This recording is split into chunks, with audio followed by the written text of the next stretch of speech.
¿Qué es ser de Eibar? Pues para mí siempre ha sido un orgullo. ¿Por qué?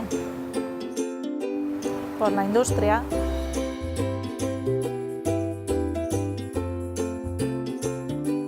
por su comercio.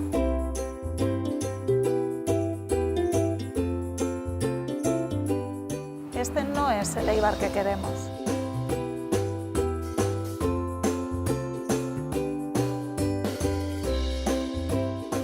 Pero hay algo de lo que siempre estaré orgullosa.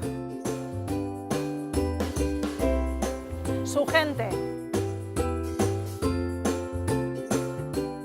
Gente luchadora, que quiere salir adelante.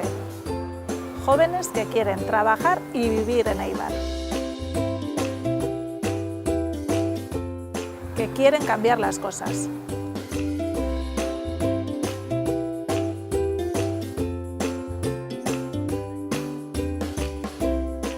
Si unimos nuestras fuerzas,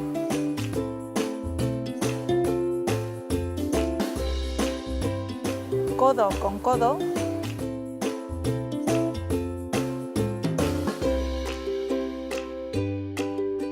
con un nuevo equipo, y contigo conseguiremos otro Eibar.